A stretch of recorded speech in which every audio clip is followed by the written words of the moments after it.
What is going on, everybody? Excited here today. We have an amazing Origin Story podcast with somebody who shared the stage, the clever summer stage a few weeks ago. Someone's going to share the stage with us today. And while at the clever summer stage, she talked about being an entrepreneur. Today, she's going to talk a little bit about how she got to be an entrepreneur, her stories along the way, and really what shaped who she is today based on where she came from and all the stories along the way. So really excited for that. Excited to learn a little bit more about you, Jenna. But before we kind of get into it, Sam, you want to kind of lead us in here today? Yeah, absolutely. Jenna, thank you for being here. This is an absolute honor for me and for Logan. It just goes to show that we're on the right track doing what we're doing to be able to spend quality time with you. A little bit about what we like to do in the origin story is a lot of investors and entrepreneurs, they talk about their success. They showcase it on social media, and it's amazing. It's inspiring and motivating. I love seeing Lambos and mansions. The reality is not yet, not yet. I just can't relate to a Lambo, right? It doesn't resonate with me. It inspires me. It's cool, but it just doesn't click. It doesn't inspire me to take a ton of meaningful, long-lasting action.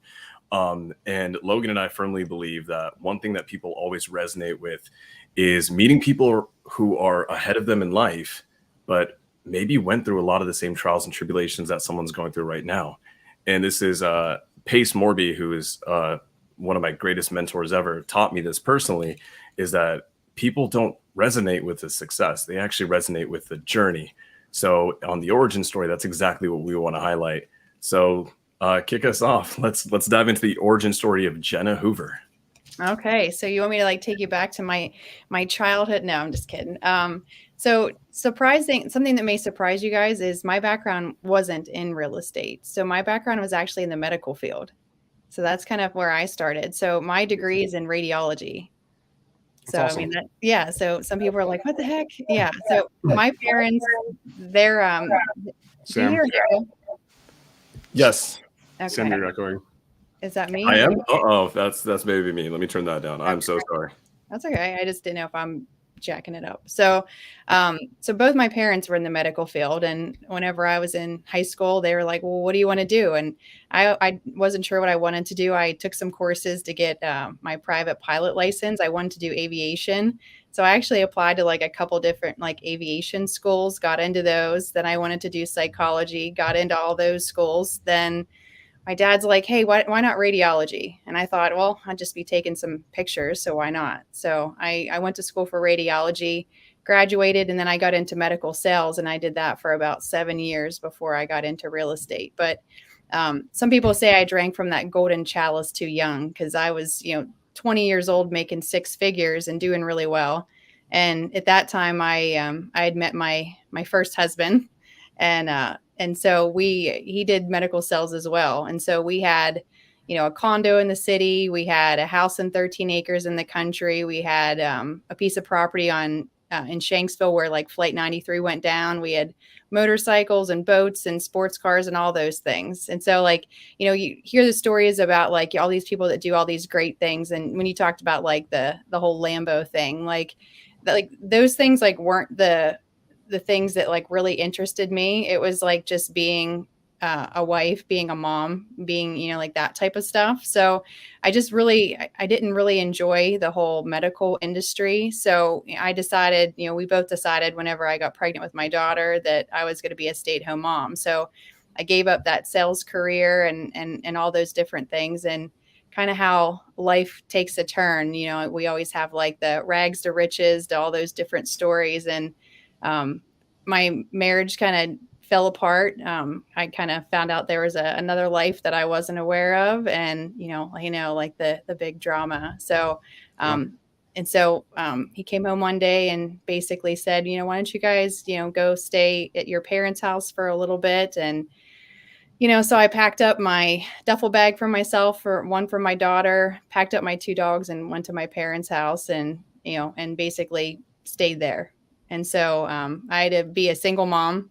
I had no job because I'd given up my career. I had, no monies in savings because, we'd put everything into a new business that he had started. And so I had to figure out what the heck to do with my life. And I always loved real estate. It was always my plan B. Like that was my thing. Like I'd watch those shows on TV and I'm like, let's paint our kitchen cabinets today. Like, let's do this. Like, real estate was never work for me. Like I just always loved it. And so I did some, odds and ends jobs. I actually worked at a plastic surgeon office running their like their X-ray machine for their pain clinic. I know, like I've done like all these crazy different things. Then I ran a doctor's office and I, took blood, and I ran this entire office like for a pulmonologist and did X-rays and did that for a while. And I hated it because like I'd have to take my daughter to daycare at like, 6 o'clock in the morning. And, I was trying to like get my stuff in order, try to be able to take care of her.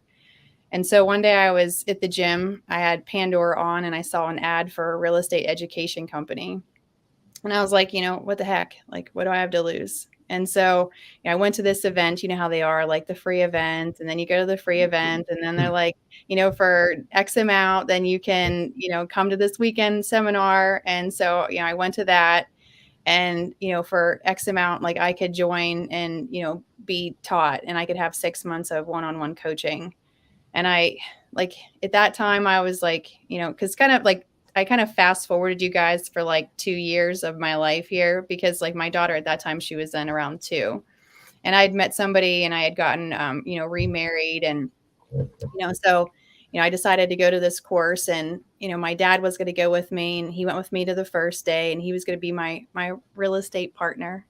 And so, he went with me the first day and he couldn't go the second day because he had this, he had a work obligation. And so I went to his house and I was telling him about all the, the pricing and what it was included and how this would change our life. And, he's like, all right, like, I'll go with you. Like, let's do this. And I'm like, Dad, this is like an interview process. Like, we really, like, we have to be serious about this. And, they said, bring your husband because this is like a huge financial commitment. And so he decided to go with me, and he like wanted to know everything about it, just not the price.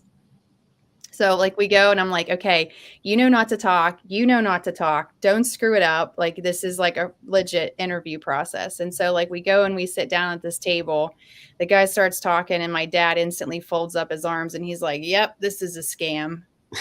I'm like, seriously, like you weren't even supposed to talk. Like you just, and then like my then spouse, he starts like chiming in. He's like, how much is it? And he starts like asking all these different questions. And and like, like that feeling you get like in your chest and in your throat, like if you say one more thing, you're going to cry, like when you're just like, you're trying to like hold it all together. Cause like real estate was like always what I wanted to do. Like it was always like my plan B. Like when I say that, like, it was always like, if they do cutbacks at work, I'm like, oh, who cares? Cause I'm going to be doing real estate. Like my relationship, my first marriage failed. I'm like, well, who cares? Cause I'm going to be the successful real estate investor. Like, I don't care. And it was always like everything I'd ever say, it's like, well, who cares? Because I always have real estate. And this was like that moment, like that shot, like whenever I was going to do this. And I was so excited for, this opportunity. And so like, we sit down and, I'm like, I like literally got up out of the interview and I like almost started crying and I like ran out and went to my car and I like called my best friend and I'm like, boo-hoo. And I'm like, you're never going to believe what they did. They like ruined it for me. And, so, before I ran out, like I said to my spouse then, I'm like, like, what's so wrong with this? And he's like, we can't do this. This is too expensive. And I'm like, well, he had a bachelor's degree. And I'm like, so how much did you spend on your, education? He's like, I don't know, somewhere around like 35,000. I'm like, so you spent, $35,000 for your education for a career that you're going to do for the rest of your life. Right. He's like, yeah. I said, how's this any different? He's like, well, I had student loans. I'm like, I have 0% credit cards. How's it any different? I kept trying to like, reason with him, and we were just newly married. Like we'd only been married for like 3 months or something. And so I'm like, hey, surprise. So then I went out and I called my friend and she's like, go back in there. And, I went back in and I'm sitting in the, auditorium area. And that'd be just the time where I'd be like, it's okay. Cause I always have real estate. And I'm like, oh crap. Like, no, I don't. Like, this is that moment. Like, this is that shot moment, like that I am going to do this. And so I like literally got out of my seat. I like went and found the guy who was interviewing me. And I'm like, you need to interview me again, but interview me independently because I'm going to do this. I'm going to do it by myself. And so then I got accepted and I had to figure out what the heck to do. So it wasn't, long before, like, the whole, toll of real estate and everything like that took a toll on my marriage. And so like that one fell apart. And, so then I was like, doing this all by myself. And, it was kind of from there on, just trying to figure things out. So, what questions do you have for me? I know I just kind of gave you a whole lot. I actually there's a lot that I want to hit on, and then I'm sure Logan has some great questions. One, I want to hit on this. I don't think, Logan, have we ever had a guest come on within the first like 2-3 minutes just list out a resume that insane? Radiology, worked in 17 different doctors. So in one thing that I have to show a lot of gratitude for, and this means a lot to me, is the fact that there was a time in your life where you were basically a single mom raising a kid. I was raised by a single mother. I was raised by a strong single mother who's an immigrant, raising 4 boys in the ghetto. So that means a ton to me, the fact that you had the confidence and conviction. And one thing that I loved about how you were saying is, no matter what, you knew that you were going to be a success in real estate. You knew that if this failed, it's okay, I had real estate. I'm gonna go do that no matter what. And that conviction, on top of being a single mom, on top of, when you had your 3-month-in husband, as well as your father, be like, no, this is a scam, we're not doing this. To be able to make it's something Logan and I talk about a lot, make the executive decision that screw that, I'm going to do it on my own, I'm going to make it work. That is freaking powerful in a million different ways. I just had to highlight that. No questions for me. Logan, what about you, man? Yeah. So I'm just curious about the timeline of that. And you kind of touched on a little bit. So from the moment that your first marriage, it dissolved, you said that you worked for about 2 years. Is that how long it was before this whole like this incident came up? And how old was your daughter at this time? She was 2 when I got into real estate. And I mean, like, everybody talks about, like, your why and, why you're doing this and that type of stuff. And like, the way I looked at it is like, I was getting 6 months of training, and like, the cost of the program that I got into at the time was like $25K. And so I looked at it, I'm like, 6 months, that's 24 weeks, pretty much. I was like, 24 weeks, $25,000. Every week I sit here, I'm basically burning $1,000 away from my daughter. And that's the way, like, because it's easy whenever you're doing your own business to just be like, oh, I'll get to it. Oh, I'll do it. Oh, I'll do that tomorrow. Oh, like when you don't have a boss that's breathing down your neck, it's difficult. And I didn't have really any business experience. Like, I just worked for somebody my whole life. So having to shift gears and try to figure out real estate, trying to figure out all this stuff. And like, I don't want to paint the picture of like, like, oh my gosh, it was so terrible, like so uphill battle. Like, it really was. But like, when I look at like my dad in the whole story, he just grew up super blue collar. Like, that's how, like, I'm from Southwestern Pennsylvania. Like, my parents were the type that you get up, you go to work, you retire when you're in your 60s, and, you pay your bills, and that's the end of it. And that's life. And just like, nobody in my family has ever created a business. Like, nobody's ever done anything like unconventional like this. And so, I mean, it was intimidating for him to think like, oh my gosh, like, you're going to be spending all this money. What if it doesn't work? Because he had dabbled in real estate before and he didn't do well in it. So he instantly thought, well, if I didn't do well, nobody can do well. And like a lot of people, like, I remember one of my coaches, they told me like, don't be so offended when people, like, when naysayers tell you this kind of stuff, because it's like, it's not that they don't believe in you. It's they don't believe that if they were you, that they'd be able to do it. They just know that if they were in your situation, they would fail. So they just can't comprehend that somebody else could be something else.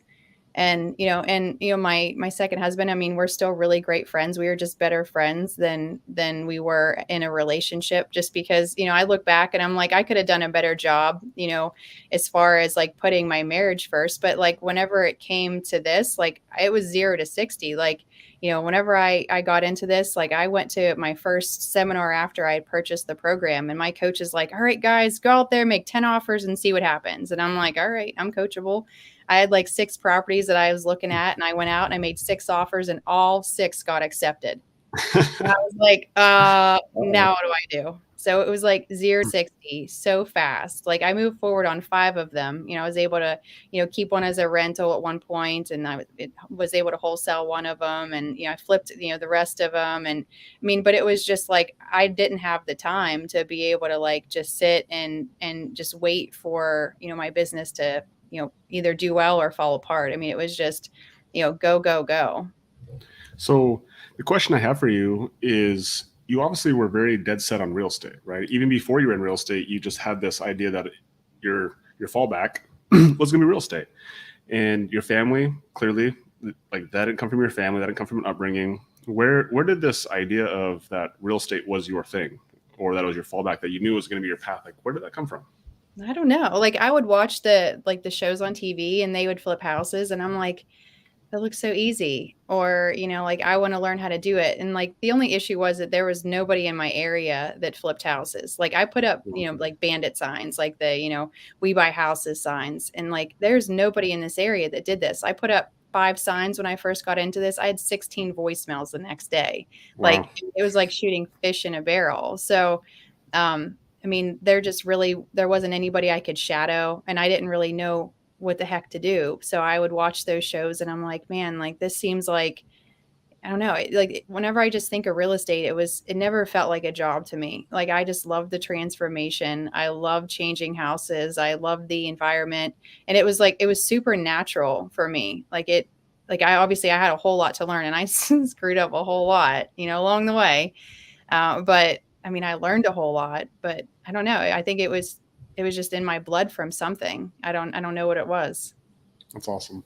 So when you joined this coaching program in real estate, was it focused on wholesale? Was it focused on fix and flipping? Was it focused on holding? Was it focused on just like trying to create income from real estate? Kind of tell us a little bit about what attracted you about this specific program. Well, it was pretty much the first one I ever saw. So, and then I knew the people from TV. So I was like, oh my gosh, I used to watch your show all the time. So that was like, a huge attraction to that, because I'm like, man, like they're legit. I've seen them before.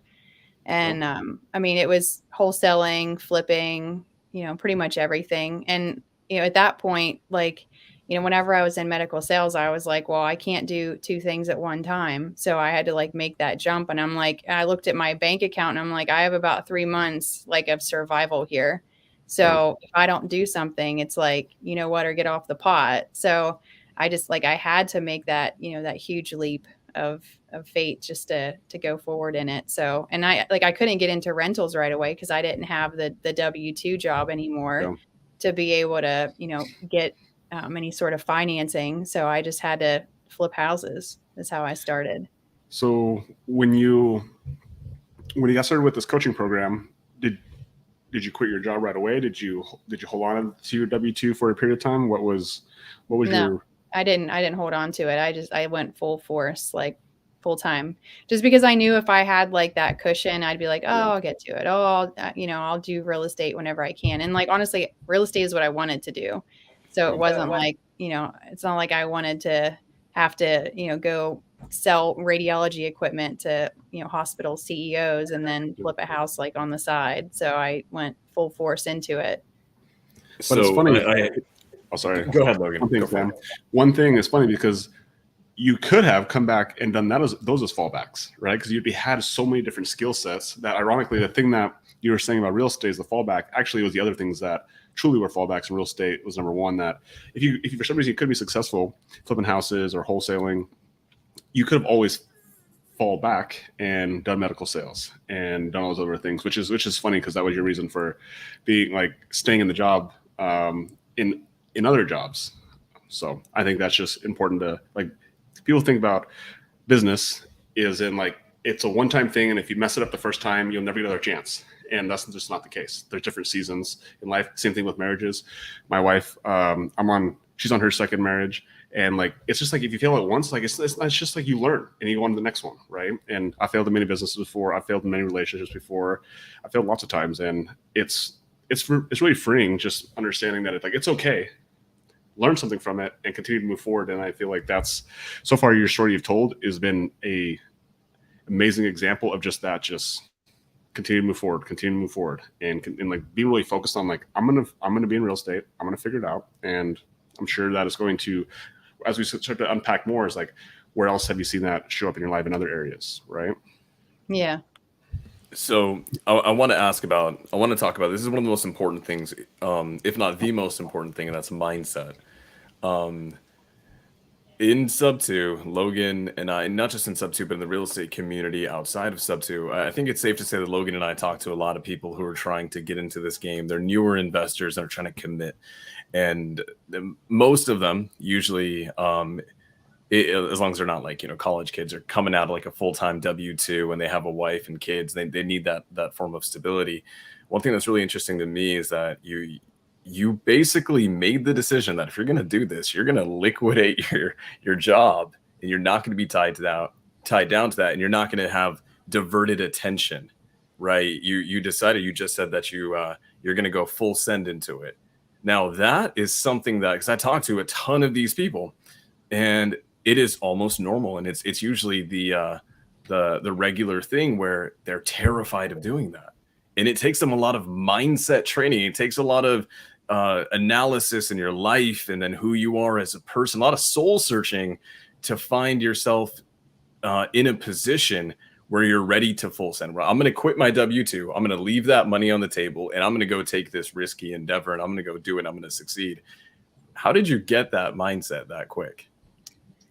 Oh, I think back, and I kind of think that I had no idea what I didn't know is probably like one of like a really good thing that I had going for me. Because when I got into real estate, I think I was like 26 years old, and I had no idea what I could screw up on. And honestly, like I was just on a podcast the other day, and the lady, she had asked me, she's like, what's your biggest piece of advice that somebody has shared with you?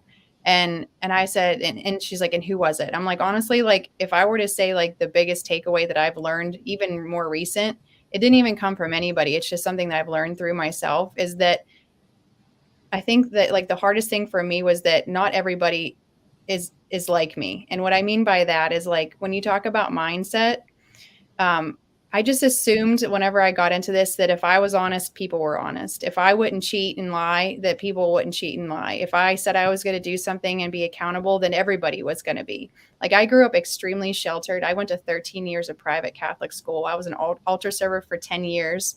I went to like a really small medical based program for college. And then I was married pretty much right afterwards. And I met my husband. My first husband was my teacher in college. So, Wow. so I really was not exposed to the world. And so like, then when I get into this and I'm like, when I see what people were capable of doing, the capacity that people have, I was like literally blown away.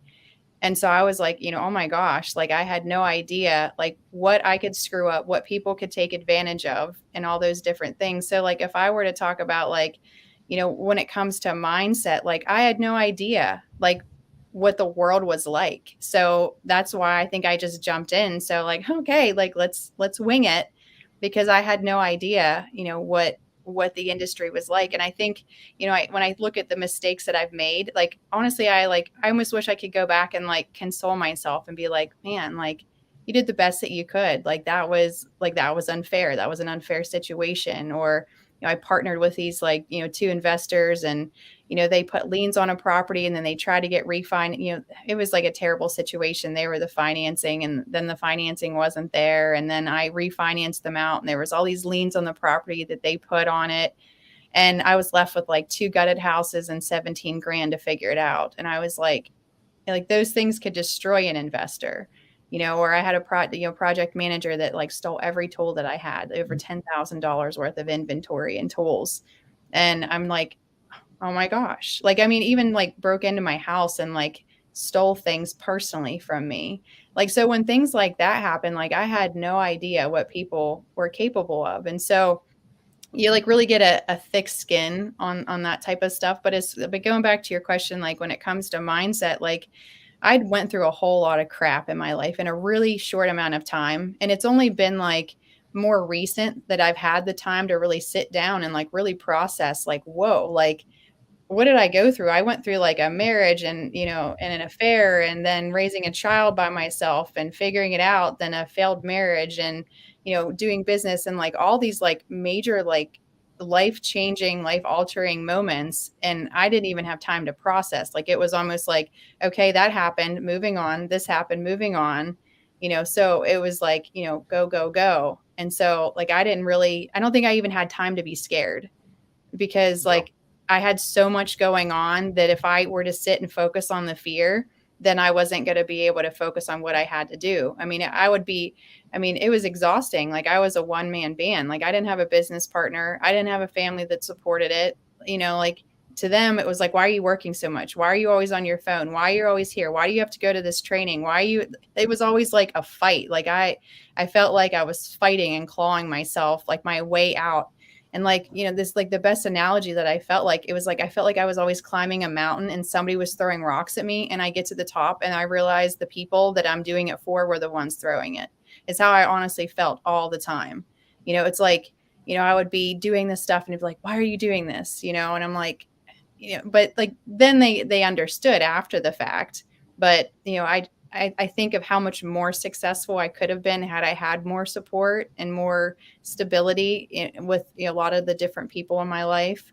But I think that that's like what gave me a lot of the grit and gave me a lot of the experience was that struggle that I had to go through, with everything. So there's go for it, Logan. I have to process this. This is you process. fantastic. Let me go for this one real quick. Let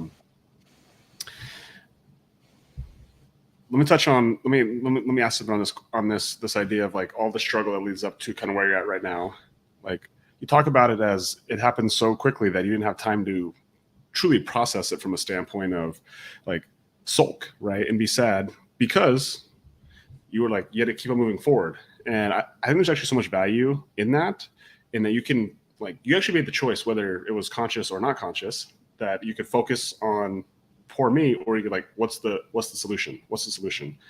And one of the core values that we have in our company is anyone can find problems, but we find solutions. And it sounds like that's exactly what you do. You're just like, they know, like, what value is in finding in the, like, consulting in the problem, or you were focused on how am I going to find the solution? What's the next step? How do I continue to move forward? I have a daughter. I have me. I have this desire to be successful. And you just demonstrated that you're just focusing on moving forward and going to the next thing, instead of like, oh, well, poor me. Like, I could have been really sad. I have a story to tell. I can be a victim. And you didn't represent that at all.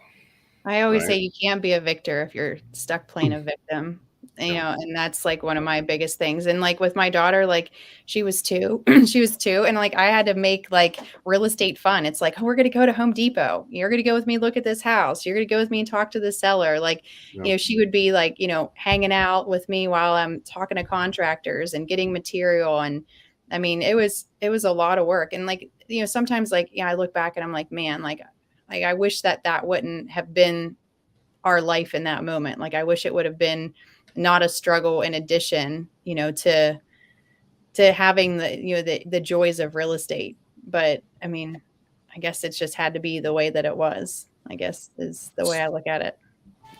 So I'm really glad that you talked about that. This is something that we talk a lot about in the world of investing, and we get this a lot in sub too. Pace he gets this question all the time, right? Pace has a wife, he's got 3 kids and a newborn, right? A newborn baby Monday who just came into this world. And a lot of people ask, because he's the guy who's just go, go, go. There is I don't think he even slows down 1 mile per hour. He's just, if anything, he only accelerates. And I know that he's gotten this question a million times over, and that's, is there a balance, right? And especially if you're maybe in a position where at some point in your life, you're a single mother doing entrepreneurship, or even if you're married and jumping ship from a W-2 to full-time real estate, that's a scary time. And it's a scary time. And I love that your remedy to it is to just stay on the gas pedal and don't even think about it. Don't slow down. Don't think about it. Because if you think about it, you actually may force yourself to slow down. And it's a mindset thing. But one thing you talked about is involving your kids, right? Like taking taking your child to Home Depot and making a game out of it, making it fun. This is something that Logan, I don't have kids yet. I hope to one day. Logan's actually poured into me about this, and so is Pace privately. And that's that, sometimes a lot of people, they want to seek that balance. And the reality is there's an element to integration involving your family with your business. Even if they're kids and they don't fully get it yet, you can actually turn your business into quality time, into quality family time if you do it the right way. So that's absolutely amazing. And I want to ask this, now that you're, I think it's safe to say that you're probably out of the building phase as far as real estate's concerned, right? You're established. Everyone knows who you are. You're doing very well. How is that family dynamic now? Is for you?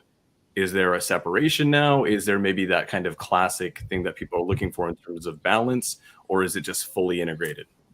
Well, kind of taking it back to like when you were saying about like balance, and like there was a time where I wasn't balanced. I mean, there was a time that like it was like I was a real estate robot is the best way that I could explain it. Like it was, I mean, there was like sometimes like it'd be a night that I wouldn't even go to bed because I was doing everything on my own. I was having to be the one that would double check all the contractors and get the material and find the leads. And then, it was probably 6 months into my real estate training, I actually became a coach myself. So then the more I became a coach and pouring myself into other people, the more that I had to put all of my stuff on the back burner. And like something I always like, because I'm a coach at heart and I still, mentor different people. And I tell them like, you have to always focus on the givens in your life. And what I mean by givens, it's like the people that like your wives or your kids or your parents or the people that like just can't just throw you away easily. Like if you have a friend that gets sick of you and they don't want to talk to you, or somebody like that. But like it's easy to pull away from the givens in life when you have 100 things to do but time for 99 of them. And it's like easy to be like, oh, okay, well, they'll understand, or they'll understand we can't have date night. They'll understand, or even yourself, like, well, I don't have time to go to the gym today. I don't have time to eat healthy. I don't have time to read the book that I want to. And like, I really noticed like that. I mean, it was like the hardest thing for me. It was like one of the first years I was in real estate. I was so busy. I didn't even get to see my mom on Mother's Day because I had a million things to do. And then the next year I gave her a card. Obviously I got her a gift. And in the card, I was like, my real gift to you is going to be my promise that I'm never going to miss another Mother's Day, because like, those are the things like that are so important and you can't get those times back. And so like, I had to really like set boundaries with myself. And that's like when you get, you do your time blocking and you set your goals and you have to like really sit down and figure out what is the most important. And like I was like answering calls all the time. And like, then I had to like, had 2 cell phones. I would shut my work one off, on Friday, and I didn't get on it until Monday. And it was like, I had to focus on those things because like, otherwise I would have just gone crazy. But like, as far as now is concerned, I mean, I have things more automated. We have our flipping business in order. We ended up buying like, a nice block of rentals from a local landlord. So we have that passive income. We got into Airbnbs and, and I also do some stuff for, a real estate software company. So like, we have, multiple streams of income coming in to where I can step back and I can be, more, focused. Also, like, my mom, I retired my mom. And so she, Nice. when I had my son, she became my full-time nanny. So she, she was at the age Awesome. where she could retire, and we looked at what she was making. And I said like, all right, so if you go to retire and you get Social Security, we'll figure out the difference and I'll, and I'll pay the difference. So, I pay her to be my full-time nanny. So, with my daughter, it was like I was having to run her everywhere with me. I hated to take her to daycare, or any sort of like preschool stuff. I mean, obviously I knew she needed to do that for her own development's sake. But, with my son, it's like, my mom is there to do that. She, she'll take him to preschool and she will run him and do different things so that like, I'm able to work. I mean, they have a different respect level for my career whenever my career is what pays, for, their lifestyle. Yeah. And, and I actually had offered my dad a position years ago. He, he's just real straight laced and he didn't want to do that. And, that's his choice. I mean, he's retired now anyways, but he still loves to work. But I mean, you have to find that balance. But I mean, if people don't respect it, I mean, that's their choice. But I mean, I think that, I mean, I'm almost 10 years into real estate, and they've seen the lifestyle that and the things that I've done. And, it's a little bit more convincing now, I guess. That's awesome. So as far as the timeline goes, and you just said it too, which is great. So you've been in real estate for about 10 years. So that makes your daughter, about 12 years old now? Is that She'll right? be 12. Yeah. She'll be 12. Awesome. And then now you have a younger son. And how old is he? He just turned 4. Turned 4. So you have a 12-year-old and a 4-year-old. I actually have a 12-year-old and a 3-year-old. So that's why, Okay. that's why I was asking. Aww. 2 girls though. 2 girls. Yeah.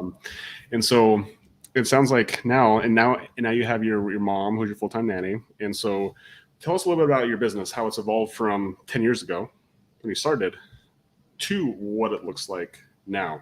Like, what are you guys primarily focusing on? I mean, as far as our business, like we're looking just for more, more passive income. Yep. I mean, the whole flipping industry has kind of taken a big transition in the last 2 years. So we're not like actively focusing on rehabbing properties. It's more of just our passive income and our Airbnbs.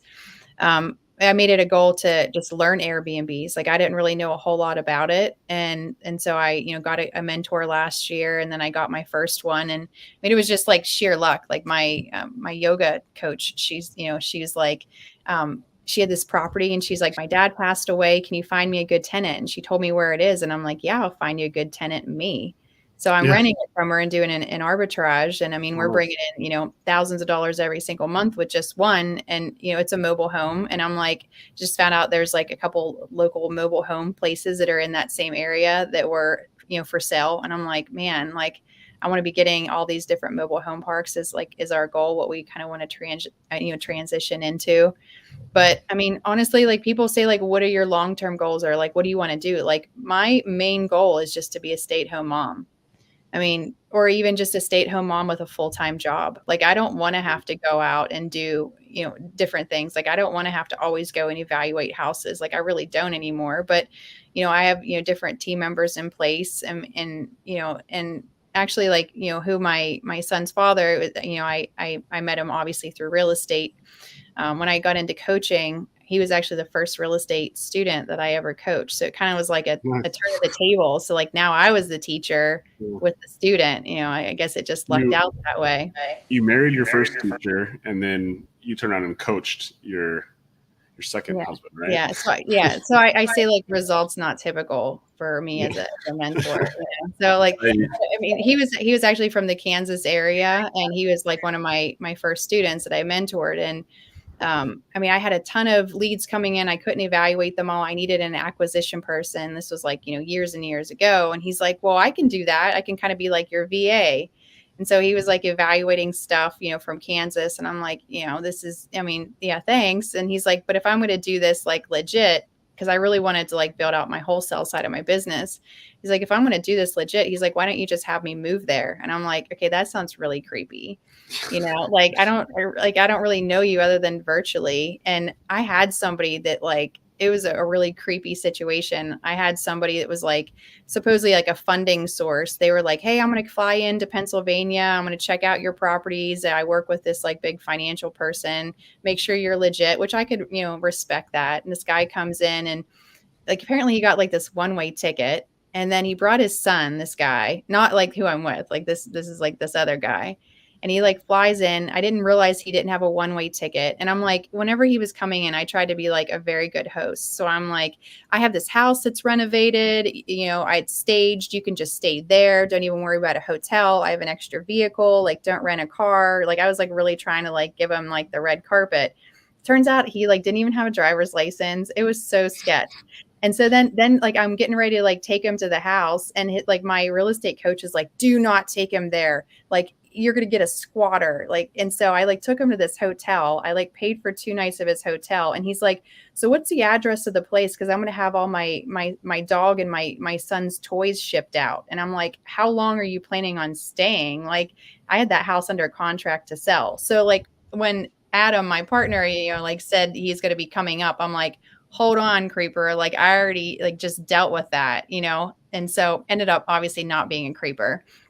But he moved up here, and we worked together in business for over a year. And, he was kind of like my right-hand man. And so, help me, restructure my business. He had a bachelor's degree in business and, kind of help change the way I did things. Cause, we're very like night and day when it comes to things. Like, I'm just like, all right, let's go. He's like, no, like, let's test it and track it. And let's do all these different measures. And, so we're like, really yin and yang when it comes to business. So, after about a year, we ended up, becoming together and, and then it was just magic since.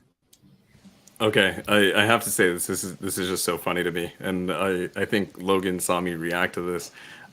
So for everyone who's single and looking for the right person out there, just so you guys know, Logan also before you and Katie got married, you were her coach in fitness. She was actually your fitness student, and you put her through like a giant training plan to get her ripped. And then you guys ended up getting married. So guys, for everyone who's like lonely out there, needs a husband, needs a wife, like the key is to become a mentor and then find a student. And then inevitably, this is science. We have proved it here on the origin story. You will get married and it's going to be great. Okay. Yeah. That's or be the mentee, whichever. Yeah, exactly. Yeah. It works either way. Yeah. It's awesome. Yeah. So I'm very similar to you, Jenna, as well. Like, I don't come from a real estate background either, so everything you say, really resonates with me too. But I always knew real estate was the end goal. Come from a fitness background, a fitness business, ran for a decade, and so all like everything in your story just is amazing, and just truly appreciate you sharing with us really all the obstacles, all the challenges along the way, and being really open and vulnerable. Like I think it's really powerful from a standpoint that when you're able to share with the world, it loses its power from a standpoint like trying to hide things, and makes you like feel empowered rather than feel disempowered, which I think a lot of times people feel like, if I make a mistake, what happens if people judge me? Right? It's like if you just share with the world and you're out there, all of a sudden it loses its power, and it helps you understand the process that we went through, and most importantly, it shares that message with somebody else out there who's afraid, who is like, man, like I feel shamed because I was not successful in business, or I failed in this thing or that thing, and all of a sudden you're out there sharing the message of, yeah, I failed this time, and look where I am at now. And then they're like, wow, if Jenna can do that, I can do that. Yeah, and like one of my favorite words in business is just tenacity. Just not quitting no matter how bad it sucks. Because like if you look at somebody in real estate, if there's like at least one person that has been successful, then it's possible. Like I'm not telling somebody like, hey, we're going to like try to learn how to fly today, like with our arms. Like I'm not trying to like, reinvent something, but I know that it's possible to be successful. The only thing that's going to stop me is going to be me. And so if I know that somebody can do it, then I know that I can do it. I just have to figure out how. And I may not have like all the skills that they have. I may not be as smart as them, or have the finances as some of, like the huge gurus that are out there, or, to be able to have, like huge teams of hundreds of different people, but that's obviously not my goal. But I know like if it is possible, then I can do it. I just have to just not quit. And that's like what tenacity is just not quitting, no matter how bad it hurts, no matter like you just want to cry, no matter like, I mean, even like whenever, when I had my daughter and my first marriage fell apart, like I just wanted to lay in bed all day and cry, but I just couldn't. I didn't have time to do that. Yeah. Like even in business, like when partners would do different things, or like I had mentioned about project managers and contractors steal from you. I mean, you just want to quit. You just don't want to do it because it sucks. And or if you have a deal that falls apart, or an appraisal that comes back 30 grand under what you want to sell it for, and you need that money to take care of your family, it's like it sucks. Those are the sucky moments. But like when you keep on pushing, like I always would tell my students, like fine, you can go ahead and quit, because that's what everybody else would do in that situation. And if you just want to be like everybody else, but like the days that you don't quit, like those are the days where you become an investor. And then like years will go by, and I'm like, man, like I had no idea that here was the learning lesson in all of it. Like something will happen, and I'm like, man, like good thing I didn't quit. Or like they say, like I mean, I'm not going to get religious with it, but, like they say, like, God has a plan for everything, and everything happens for a reason. And different times, where I may not have gotten this offer accepted or this deal or this financing or whatever. And I'm like, then something happens and I'm like, oh my gosh, that was like 10 times better. And I was so pissed off, like that it didn't work out. And then it ends up being like so much better. So if somebody is able to be successful, you just can't quit. And like I always say, when it comes to like just even walking, like how many times do we smash our faces off coffee tables and, and fall down but we just kept getting up and kept trying because somebody has showed us that it is possible, that you can do it, so it, like when it comes to the whole game of just business or real estate, you just can't quit because if you're going to be in it, you have to be like all in 100%, like no matter how bad it sucks. And that's like another one of my favorite words is courageous, to have courage and to face fear and actually take that step towards it. Because like, this is scary. Like, it's not all sunshine and glitter and rainbows like everybody always jokes around about. Like, there's days where it freaking sucks. And there's days where you're going to want to quit. And there's days where you think it's not fair.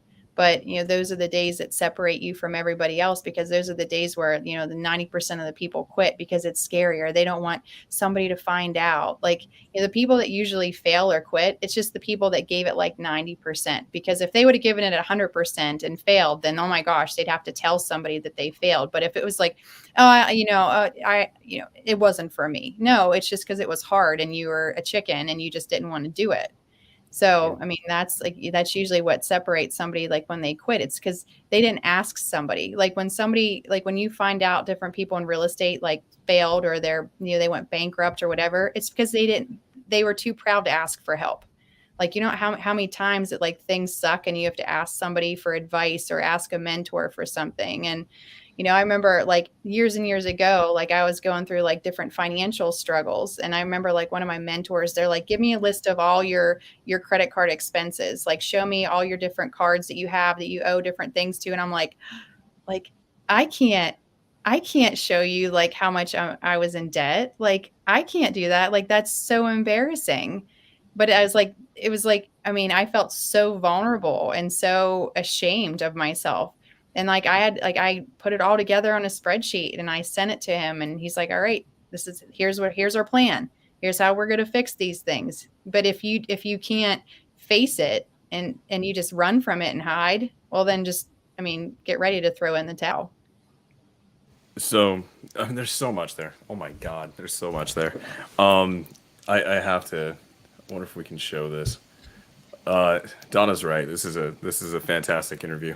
So a lot of people in getting into not just entrepreneurship, not just real estate, but entrepreneurship as a whole,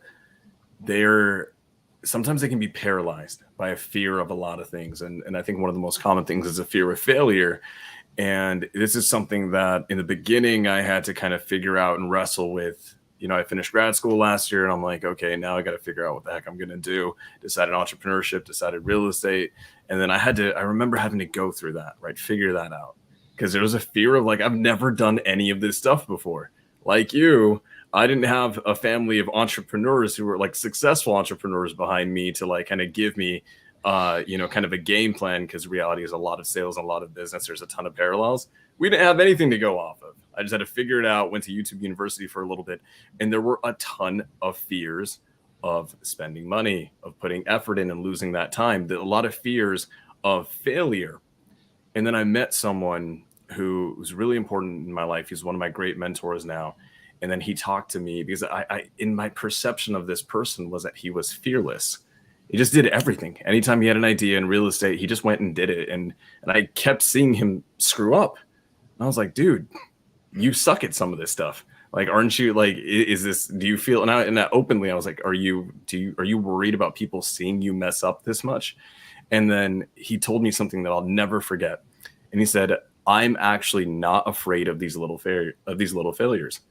I love them. They get me closer to my ultimate goal, and which is becoming who I'm meant to be. He said something to the effect of the only failure that I truly have a fear of is not becoming who I'm meant to be. And then he understood, it clicked in my mind there. To become who you're meant to be, you have to fail a million times over in all these little things. And at the time, they may seem like the biggest things ever. For a lot of people, it's like hiring a VA in the beginning for 40 hours a week and spending, $1,000, $2,000, $3,000 a month in marketing when they've never spent a dime before in the entrepreneurial world. That is scary as heck, because if the VA doesn't perform and you don't get results, people, they tighten up, they feel paralyzed. And I think those failures, those little tiny failures, they seem like mountains in the beginning, but when you look back at them, you're like, wow, they're nothing bigger than anthills. Those are the prices that you have to pay to become who you're supposed to be. Yeah. And you get like desensitized from it, like to like some level. And like, whenever I said I grew up sheltered, like we didn't have computers really. Like I didn't really do anything on computers until I was in college. And then, I did medical sales stuff and then got into real estate. Like I never knew anything about websites. Like I was lucky if I could figure out how to do email. And then I get into this and I'm like, oh my gosh, like I don't know anything about anything. And then trying to, figure, all that type of stuff out, like even social media. I never even really had social media. And then it was like, so I had no idea, like I didn't have any fear about it because I'd never even experienced it. So I would be the one taking videos, walking through houses and doing all this stuff. And then within a year, I'd have like all these different people contact me about like, hey, do you want to do a show? Hey, do you want to do a show? And I turned down like 4 or 5 different TV opportunities in the beginning because I was like, oh no, like that's scary. And then just from me being like, eccentric and just being fearless online, like HGTV themselves contacted me.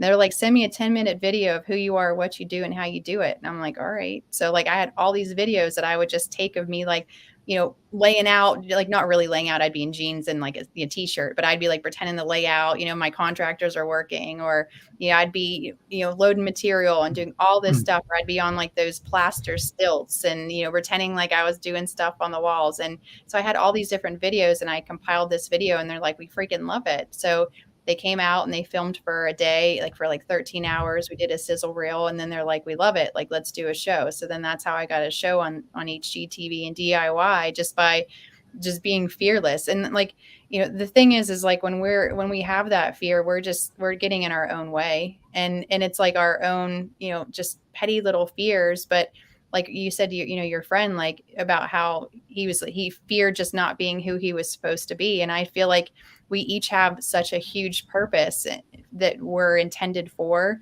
And if we keep being so fearful, then all we're doing is just kind of shutting ourselves out from pouring our lives into other people's lives and just really just depriving all of them. Like I think of the thousands of different students that I've worked with, and not like that I think that it's, so life-changing for them, but I mean, I'm sure that there's been a bit of advice that I've shared with different people along the way that they're like, man, like I'll have somebody and like this one, woman, she had contacted me and she's like, she's like, the first time I met you, you said to me how powerful you felt just by sitting next to me. She's like, that was like 5 years ago. She's like, you have no idea how much that changed me just by you telling me that you felt powerful sitting with me. Like just the smallest little thing that you can share with somebody is going to change their life and can, potentially shape their life. And if you don't share that with the world, it's such a disservice, in my opinion. Yeah, that's amazing. I mean, you said so much there, Jenna, but there's 2 things I really want to touch on that I think that is like, I'm very curious, and I'm sure everybody out there who's listening wants to know your stories as well. So if you guys follow Jenna on Instagram, so she's talked about how she posts a lot of stuff on Instagram. Someone reached out to you from HGTV and said, hey, like, give us a little 10-minute sizzle reel of what we could expect if maybe we did work together, right? And so you basically created TikTok before TikTok, it sounds like, right? I know. And like now I'm like, man, and my daughter loves this stuff. So I'm like, so she's going to be like my TikTok girl this summer. She's going to like edit all my videos, but go ahead. Sorry. So you basically created TikToks, right? A bunch of funny videos and entertainment, but at the same time, probably educating as well, right? So edutaining, I think that somebody coined there once. And you saw the opportunity and you were there, right? You were in the right position at the right time because of everything we talked about before, got you that position, right? You're like, boom, you acted fast. You just got a show on HGTV. Now, if you guys follow Jenna on Instagram, you guys should. It's down below, Jenna Buys Houses.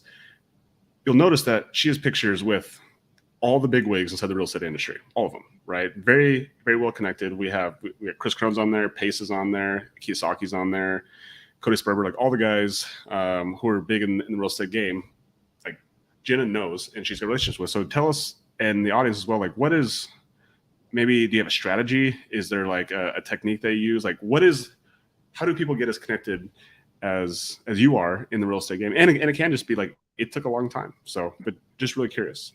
I don't know. I just think like to be real, because like, I feel like, I don't know, when you have girls and you have guys, obviously. And I feel like a lot of the girls, they don't really bring a lot of value. Not all of them, but some of the girls, they don't bring a ton of value, or they will they will try to act differently. Like maybe try to act like a man, or try to be like, this big powerhouse. Like, I mean, I can do that. Like, believe me, like I can completely like throw a guy under the bus. Like whenever it comes to like trying to flex when it comes to business, like it's stupid. Like I don't need to have to like flex to do that type of stuff. And guys, it's probably like harder for men just because, like I've always been like a girl in a man's industry, like being in medical sales. So for me, like I always had to really, really educate myself, because like I noticed like a lot of it is going to be based on confidence, and a lot of your confidence is going to be based on your knowledge. And obviously your knowledge is going to be based on how much energy you put into your education.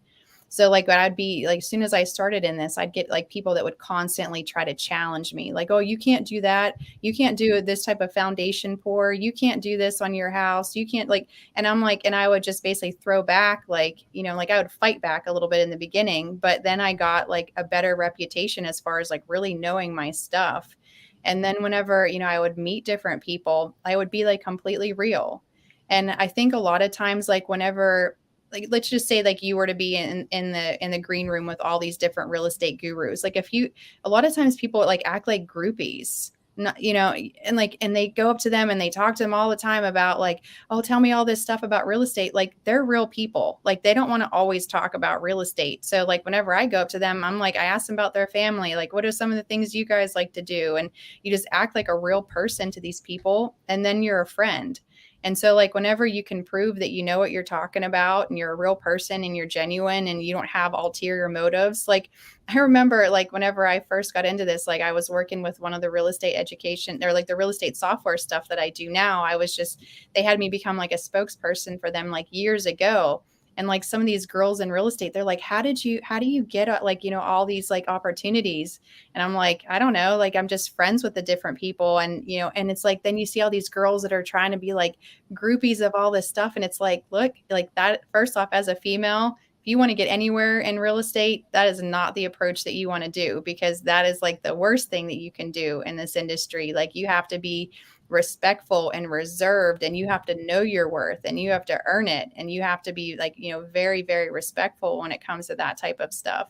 But I mean, I just think that it's just knowing the right people. Like your network is going to be everything, and just always, showing a value. Like one of my mentors, they told me, they said like, look, like we live in a very, very incentivized world. And we live in an instantaneous world. So people want things that are done for them and they want it yesterday. So you always have to show your value. You always have to be able to, have something that you're gonna provide and help somebody. And, if anybody needs something, I'm, always available to be there. But it's just, just being real with the different people. And it dominoes. Like just because I'm friends with one person, then it's going to be the next person. Like I've spoken on stage with like Gary Vee and like Robert Herjavec from Shark Tank. Like, I mean, like all these freaking cool people, Name like drops. Name dropping, no big deal. Yeah. Like really cool people, but it's like, I lucked into it and then it just dominoes. Yeah. I think there's two things there. And so I want to go back to the clever. So you said the green room. And so one of my mentors, actually two things. Let me pause on that and I'll come back to it. You've talked about your mentors a lot, and it's clear that you have a lot of respect for the people who mentor you, and then vice versa. Like I can tell that you really value mentorship, and it's the reason why you're a coach, right? It's definitely like awesome. I just super appreciate that. Can definitely tell that you have a lot of value, that you see a lot of value in mentorship, which is on both sides, being mentored and being the mentee. And one of my mentors, because I come from the fitness industry, is actually the Hermosis. And Layla made a post on, I don't know if it was her Instagram or whether it was her Twitter the other day, but she made this post that just really resonated with me and just made me think about it when you said this. And her post was that competence equals confidence, right? And as you talked about, like, you had to do a lot of research, you had to like really know your stuff so you felt confident talking about it. And I think that's really valuable. But when we're able to be authentic, we're able to just be ourselves, is when we're the most confident, right? And so many people try to pretend to be something they're not, so they're not competent in being somebody else. Like if I try to be Jenna Hoover, I would not be I'm not very confident or competent in that, so therefore I would not be very confident. And if people just realize like how magnetizing authenticity is, it's so easy just to be yourself. And then people actually are attracted to that, and they want to be around you because you're just real. And I think that's really a lot of what you stand for. It's like, you're just real, like you're just authentic, like you don't try to pretend. It doesn't mean that you don't take certain angles if you need to, but ultimately, like, you just say how it is. You're true and new to your heart, and that allows you to be very confident in yourself. Yeah. And I mean, and I, like you said, like that is what attracts people. Like nobody likes fake people. I mean, Yeah. It's not fun. And I mean, like that stuff can just get exhausting. I mean, like not everybody wants to talk about like you talked about like Lambos and stuff. Like I'm sure that like if you had a bunch of them, that's great, but that's not what people want to lead with. Like different times I meet different people and they're like, oh my gosh, you had a show on HGTV. Yeah, like, yeah, that was like years ago and I don't lead with it. Like, Yeah. I mean, it was like, it's something cool to say, but that wasn't like what I was striving for. And they wanted to do more filming with us afterwards and I declined it. So, I mean, like most people are like, oh my gosh, like, I mean, who do you know that could have a show and said no? I mean, it's just because that wasn't my main approach. Like that isn't what my main focus and my goals were. So, I mean, I think that it's going to come like when we talk about like confidence, but also knowing your worth and knowing like what you have to offer and not settling for that. Like, that's why I'm saying like most people will take a job that isn't for them, or most people will agree to do different things or say different things or be somebody else just to try to get somewhere further in life. But actually, it's just either going to keep you where you're at, hold you back, and it's not going to take you to those different platforms. Like I know exactly who I am and what my standards are and what I won't settle for. And so from there, like, that's it. Like there isn't any question. I mean, I've been through a whole lot of crap and I know exactly what I don't want in life. And that's that. So I have to highlight this as we're wrapping up due to time. We had the honor of having another clever speaker with us last week. It was Dan Young, Dan's Millionaire Code. And it's funny because, we're talking about this. He's a guy who, I don't know if he has Lambos, but he's got a lot of supercars. He just bought I think he just got a new Tesla. He's got a ton of amazing fast cars that look really, really fancy and they look really good on Instagram. And it's funny, he was with us for over an hour and he poured into us about how that stuff didn't matter one bit at all. And he's a guy who hangs out with like a lot of extremely high wealth, high performing type of people. And it just kind of goes back to what you're saying. It's they're human beings and they have multiple needs of fulfillment. And chances are if they're, a multi-millionaire or billionaire, they have the monetary fulfillment need filled. They have interests, right? You talked about how you go behind and you find out like, hey, like, what do you like to do in your spare time? Tell me about your family, right? All these other things that no one really, it's not that they don't care, but it's they don't care to talk about in that specific moment when they have that opportunity. And this is how you basically can change how you're perceived by these people who are in high places. This is why if you guys go to Jenna's Instagram, Logan's not kidding. When he said that, I looked, I was like, I know I've seen it before. And then I looked at it and I started paying attention. I'm like, okay, that's super famous, super amazing. Okay. And then, there's Jenna and Pace too. But the reality is you do this not just by being a high performer who's doing a lot of deals and making a lot of money. No, you do this by leading with being a real human being first and foremost. And everything that you talked about, especially with what you just wrapped up on, is knowing your worth, knowing your value, and having clarity in who you are and what you want in your life, right? I see zero lack of clarity with you, because I know that you've said this, you want, more passive income, probably going to scale that to some degree so you can maximize spending quality time with your loved ones and your friends. And that having that all I heard crystal was that clarity. you want to fire your nanny, which is your mom. Yes, so that's what I heard. Yes, you're gonna have to figure out how to do Sorry, that Mom. in a nice way, right? Hey, Mom, you're fired. Well, now that my son's in preschool, I mean, since before he was in preschool, she would watch him during the day while I worked, and I did different things. Then he just put him in preschool this year to help him. And so she takes him to school and picks him up, and she's like, doesn't know what to do with her day. So she started walking with her friend. And so she does all this stuff. And then she's like, do you have another kid? I'm like, Mom, you don't have to worry about your job security. I'm still going to pay you. Like, even if I don't have you do anything for me during the day, she'll like cook dinner and, just to try to help out and stuff like that. But, she's funny. I love it. But all this is just, there's so much clarity. There's so much clarity, especially with, this is not to throw anyone under the bus, but whether it's guys or girls, when they get into groupie mentality, when they have an opportunity to make, meaningfully connect with an extremely powerful high performer who can help change their lives, they, sometimes they can default into a groupie mindset. And just knowing your worth, knowing your value, knowing who you are. Because a lot of those people, when you are in groupie mindset, 5 minutes later, you're probably like, what the heck was I doing? Like, I could have done that way better. I could have been way smoother. I could have been way cooler. And a lot of that is just in the moment, having clarity in what your worth is, where you're going to be. If you just have the conviction of knowing you're going to be where those guys are at in the future, you'll probably find yourself there. Yeah. And it's like figuring out what do you value? Like I told you before, whenever I was married the first time, I mean, we made, great, income at that point. Like we were making over $250,000 together. Like I had a sports car before. Like whenever I was 20 years old, like I had a limited edition STI that they only made 200 of them.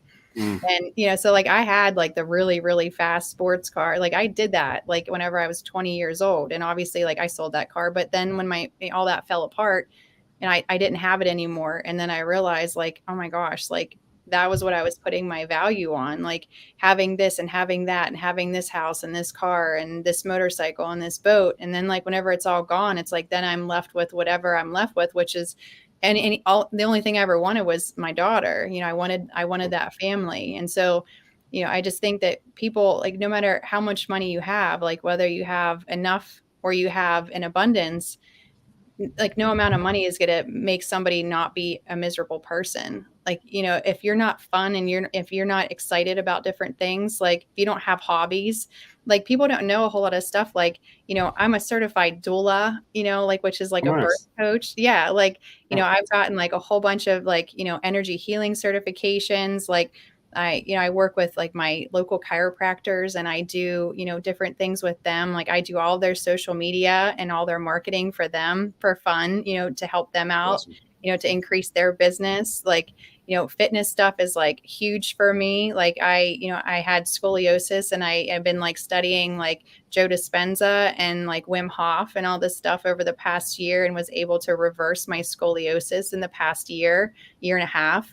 So I've been doing like a ton of stuff that's like not even real estate related. Like, I mean, like doing like a ton of like different like spiritual classes and stuff. Like those are the things that are fun. Like those are the things like when you meet different people, those are the things to find out and talk to those people about, because those are the things that like light them up and they're exciting. Like I can talk to somebody about wholesaling a house or doing real estate stuff. Like I love doing that. Obviously that's what pays the bills, but that isn't like who I am entirely.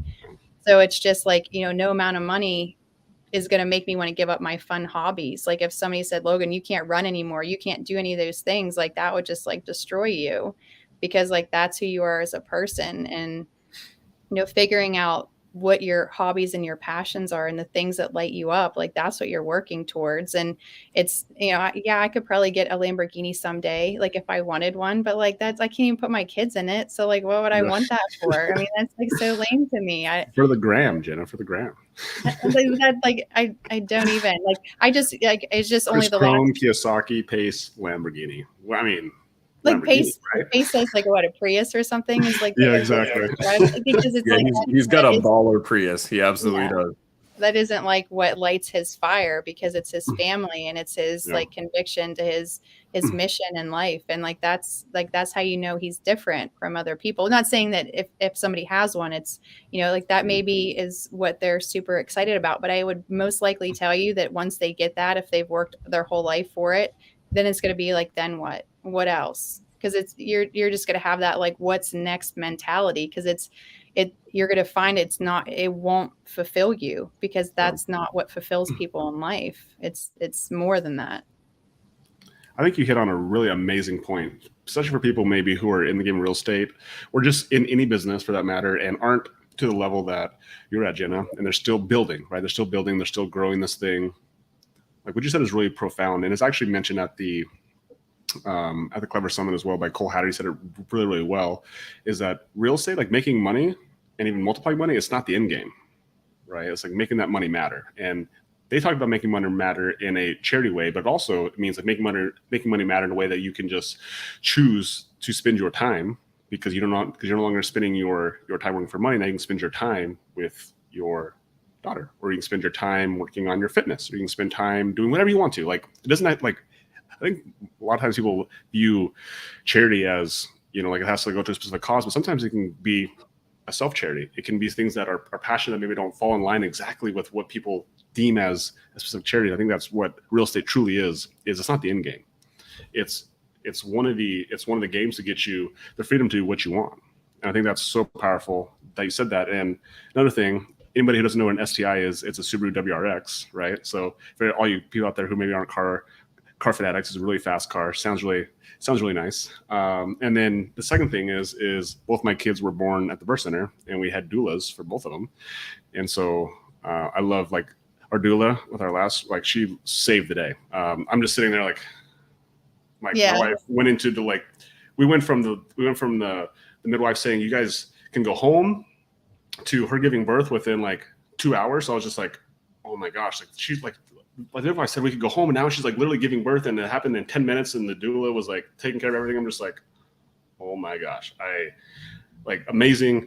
Like I will forever recommend anyone to use a doula.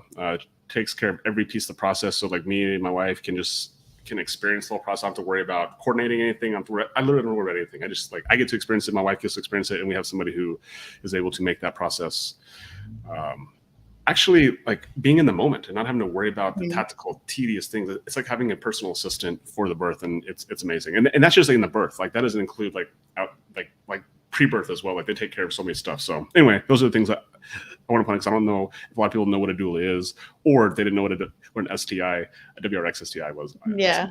So, but with that being said, Jenna, tell us a little about what you got going on now and how people can connect with you. Obviously, you do coaching. You have a software company that you've talked about. You're obviously still in real estate. So tell us a little bit about, like, if people want to reach out to you and connect with you, or they want to get plugged in with you, like what are some of the ways that, and some of the services and things that they can do to reach out to you?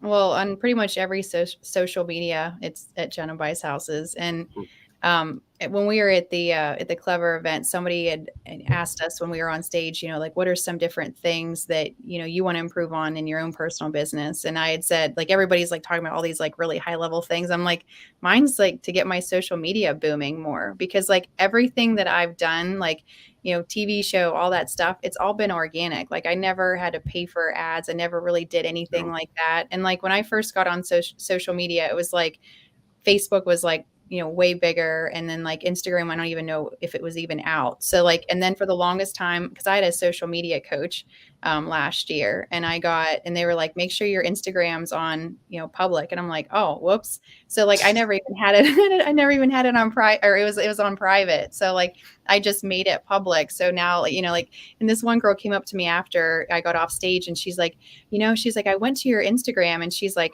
I saw how many followers you had. She's like, you weren't kidding. Like, you really do need help. And I'm like, oh my gosh, like, way to just be honest, like brutal, it's funny. But as far as like that, I mean, my goal would be to do more stuff on social media. Like, my daughter, she is really good at editing video and stuff. So now that school's going to be out next week, I already hired her for the summer. So, and we'd be Awesome. giving her $100 a week every week that, school's out. So she's going to be handling all of my social media stuff and helping me like ramp that up just for fun, just to see where we can take it.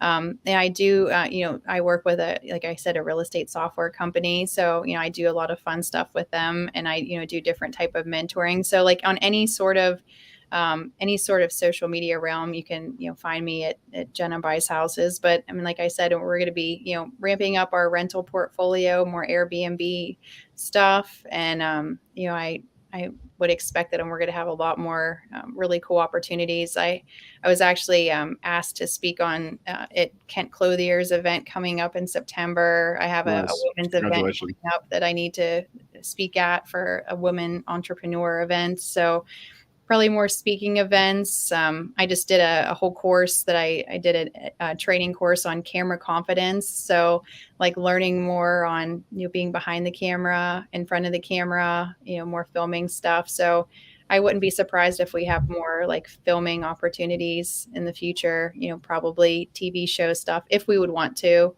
Yeah. And it'd be like, I'm way more fun than I was back then. Like when we did TV stuff, like I was, like that, I'd fold up my arms. I'm like, I'm not saying that. Like I would say it. Like they'd have me kick down a door and I'd have to be like, that's what I'm talking about. And I'm like, I don't say that though. I don't talk like that, So, I mean, but now like I've gotten so much more comfortable, on camera and all that stuff. So, I mean, because it's you get in your head, and you worry about what am I gonna look like? What do I say? And like I get to the point where I'm like, oh my gosh, I've been doing this for 10 years. If my hair is out of place, I don't care. Like, Yeah. oh well. So, so there's going to be a lot of really fun opportunities that I would expect that's going to be in my future coming up. Well, we have zero doubt about that. Absolutely zero doubt about that. I'm just waiting on when you're going to be on an episode of Triple Digit Flip. I think that might happen soon. And That's I'll by the send way, you I'm guys not spoiling anything. I don't know if that's going to happen or not. I'm just saying I hope it does happen. And I'll send you guys my 10-minute video clip of whenever they HGTV want me to put together the video. I still have it, so I'll send it to you guys. So you Please send us the sizzle reel. I absolutely have to have it. That's going to be 100%. I need to have it. We may or may not post it for the masses to see. No, don't post it because I'll okay. But I have to see it regardless. I have the sizzle reel, and then I have like the 10-minute video that I put together for them. So I'll send that to you guys, and you can enjoy it and see what my amazing editing skills were at that time. Well, I can guarantee even back then they're better than where mine are at right now. Logan knows this. This is a huge issue, as I cannot edit anything. Jenna, it has been an absolute freaking pleasure talking to you. Yeah, this has been like you've done so many things. Oh my God. I'm just like everything, your resume, not just, because I don't want to treat it like a resume, but your life experiences are just so unique. And then it makes sense, at the end of this conversation. I mean, we could probably keep going for hours and hours and hours just because there's so much depth to what you're doing now, where you're going. It's just, you lived such a fascinating life, and I can't wait to see what the next 10 years look like. Because if the last 10 years are any indicator, the next 10 are just going to be just absolutely amazing. Well, thanks. And you guys too. I mean, let me know how I can work with you guys, or anything I can do, any intros you guys need, any of my fun friends, or if I can support you guys in real estate in any way, any way that I can be of service to you. I mean, that's the whole industry, is there's times where you may need me and I may need you. And if, and even if you don't need me and I need you guys, that's the main thing, is being, seek to serve and see how I can, be of service to you guys, even if I don't need anything back. I mean, that's the main thing, is helping others. Pour your life. I always say my goal is to pour my life into the lives of others so that they can live a life that I live. And that's the main mission, is to be able to share all my experiences, whether they sucked or not. And my goal is making sure that you guys don't repeat a mistake that I made, and all, to be a good mentor, you have to share those mistakes. Not a lot of people like to tell you the scary parts, or, I made a mistake here, or I did this wrong. Like, I'm the first one to tell you whenever I made a mistake, because if I made it and you can potentially avoid it, that's a shame if I don't share that with you. Wow, It's amazing. that's true. It's almost like servant leadership, right? That this is amazing. This is absolutely amazing. It's no wonder you're such a successful, not just human being, but mentor. That this is, in my opinion, I always seek out great mentors in life because I seek out wisdom. Logan's become a phenomenal mentor to me in life, and this is a commonality, a common trait that I've seen in all of them, and that is just, I don't want you to fail where I failed, so I'm going to pour into you to help you avoid that. Okay, I'm gonna keep talking, Jenna. Thank you so much. Thanks for having me. Yeah. Logan, wrap it Jenna, up for us, man. Yeah.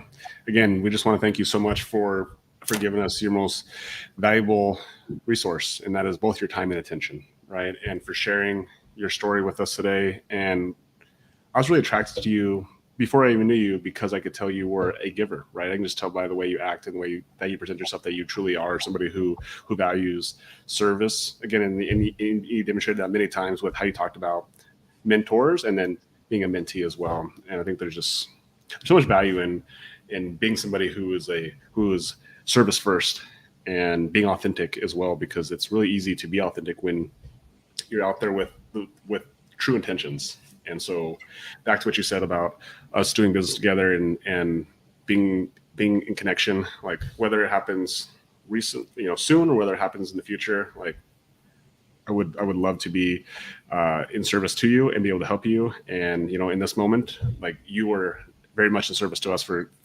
coming on our podcast and sharing your time with us and sharing your story with us. And there's so many people on here who's going to get so much value, but no one's going to get more value than me and Sam, right? Like we definitely took all the value today and you just gave it all to us. So just really appreciate that so much. And so anybody who's out there listening or you're listening to this, in the future, go follow Jenna. Go follow Jenna.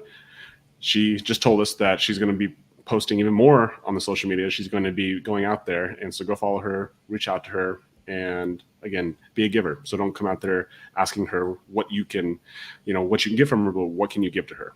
And I think if everyone takes that approach just in life and our culture becomes more about giving rather than taking, everyone will be happier. So Jenna, appreciate you so much. Thanks for hopping on here. Thanks for having me. And people better follow you guys if they're not too. I mean, you guys are the super cool ones putting all this together. Appreciate you We're saying that. okay. You're the cool one here. So thank you so much, Jenna, Sam. Thank you guys. Alrighty. I'll be talking to you guys. See ya. Bye.